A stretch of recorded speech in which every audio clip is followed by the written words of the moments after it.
Episódio especial Rapidinhas do Naruhodo, volume 1. Naruhodo Podcast.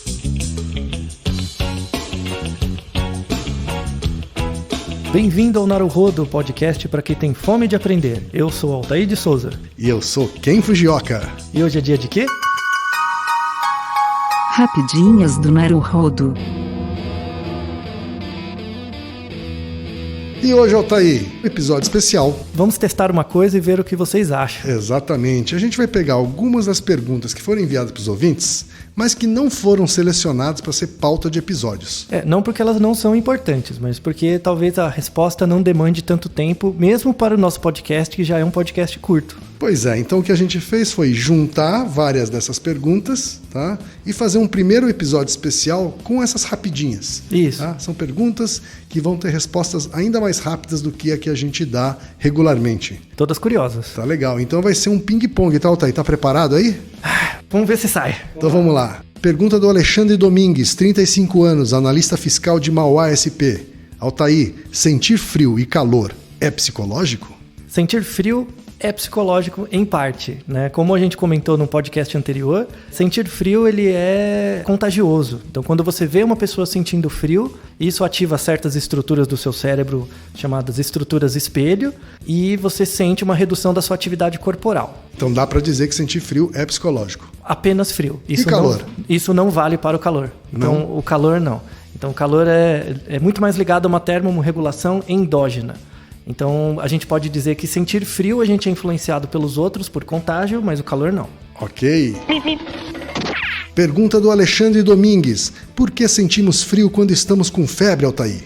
Então, a febre é um aumento da temperatura corporal e quando a sua temperatura corporal passa de um certo valor, em média 37,5 graus, você não está acostumado a ter essa temperatura normalmente e isso gera uma desproporção entre a temperatura ambiental percebida e a sua temperatura interna. E aí começa a rolar essa troca de calor. Isso, e aí você começa a sentir frio, que é uma coisa não esperada. É a mesma sensação de quando você está num dia muito quente e você toma um banho quente, né? Quando você sai do banho, você sente um pouco de frio. Não sei se vocês já fizeram isso, mas façam. As pessoas acham que tomar banho gelado no calor refresca, mas não, você vai sentir calor depois. Então tome um banho mais ou menos quente, não pelando. Na verdade é isso que vai te dar frio num dia muito quente. Já me disseram, inclusive, Altair, que os indianos, por exemplo, gostam de comer comida bastante quente, bastante picante, né, para ter a sensação de refrescância. Isso vale para os turcos. Os turcos também tomam chá extremamente quente nos dias escaldantes para ter uma sensação de alívio. Perfeito. Pergunta da Amanda Bassoli Siqueira da Silva, de 20 anos, estudante de Direito de Bauru, São Paulo. Altair, deitar-se de um lado específico ajuda a pensar melhor? Não sei o que é pensar melhor para você, né? Essa é um pouco engraçada. Existem algumas situações em que deitar de um lado é preferencial em relação a outro. Por exemplo, quando você está grávida, não grávido. Quando você está grávida, às vezes por conta da própria conformidade ali do bebê na barriga, é melhor dormir de um certo lado em relação ao outro, porque a gestante sofre um pouco com gastrite ou refluxo. A Amanda diz que quando ela dorme voltada para o lado esquerdo, ela consegue focar melhor, distinguir melhor os pensamentos, dos pensamentos com mais clareza. Faz algum sentido, Altair? Eu confesso que gostaria de saber como você chegou a essa conclusão, né? Não sei se você fez um estudo randomizado, controlado para isso, mas não se tem muita evidência do lado que você dorme em relação a isso. O que pode afetar, talvez, é o ângulo onde você dorme. Então, se você dorme com um travesseiro muito alto ou muito baixo. Então, por exemplo, se você tem histórico de refluxo e dorme com um travesseiro muito baixo, e se você deita do lado direito, né, sendo que você tem um histórico de muito refluxo com um travesseiro baixo, isso pode aumentar a chance de uma má qualidade de sono porque você tem refluxo. Mas isso é muito pouco comum. Ou seja, uma melhora no foco e no pensamento provavelmente seria uma coisa bem indireta. Eu acho que é bem indireta, para não dizer placebo. Tá certo. Obrigado. Pergunta do Alexandre Cardoso, 37 anos, publicitário de Curitiba, Paraná. Altair, tremedeira nas pálpebras, é sinal de quê? Então, é sinal de uma coisa muito importante que, aliás, você deveria pensar e talvez reformular sua vida. É sinal de estresse. Tá? Então, tremedeira no olho é quando você está por exemplo, parado e de repente a sua pálpebra começa a mexer, é um indicador muito específico de que seu corpo está hiperestimulado. Em outras palavras, você está estressado. Como bom publicitário, quem pode dizer isso melhor do que eu, que a vida de publicitário às vezes é muito estressante. Então pense em tirar férias. Uma resposta não científica, viu, Alexandre? Pode ser sim, como você afirmou, primeiros sintomas de infecção zumbi. Cuidado.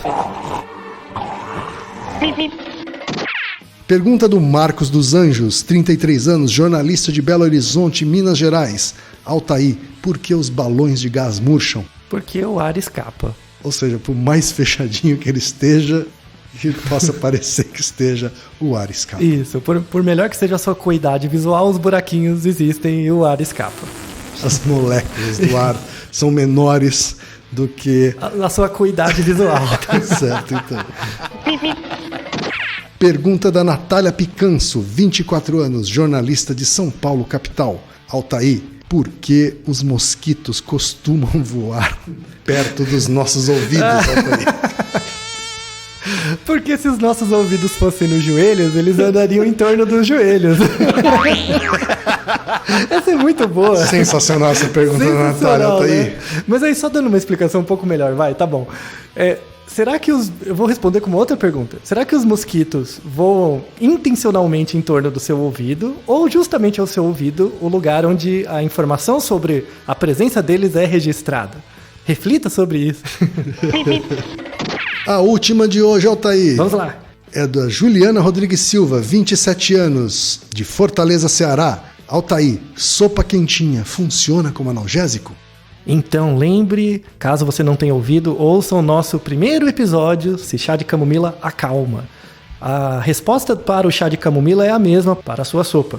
Provavelmente, com certeza, na verdade, é um grande efeito placebo. Você se sente melhor pelo fato de tomar uma sopa quentinha. Isso muda um pouco a temperatura corporal, né, mas não muito. E isso, de fato, desvia a sua atenção para o foco da dor, onde quer que você esteja sentindo, e traz a sua atenção mais para o comportamento de comer. Então, por isso, a sopa quentinha não é analgésico, é só um distrator. Muito obrigado para todos vocês pelas perguntas, nas rapidinhas. Isso, vamos atender todas. E, aliás, muito obrigado pela quão insaciáveis vocês são. Nós temos muitas perguntas e o nosso programa é quase inteiramente dependente da curiosidade de vocês. Então, por favor, continuem enviando. Então, obrigado por esse primeiro episódio, nosso episódio piloto, do tipo Rapidinhas do Naruhodo. Sim, deem um feedback sobre o que vocês acharam. Naruhodo, ilustríssimo ouvinte. E lembre-se, aqui no Naruhodo quem faz a pauta é você. Você discorda do que ouviu, tem alguma pergunta, quer compartilhar alguma curiosidade ou lançar algum desafio? Escreva pra gente. podcast@naruhodo.com.br. Repetindo, Altair. podcast@naruhodo.com.br. Então até o próximo Naruhodo. Tchau. Domo arigatou. なるほど。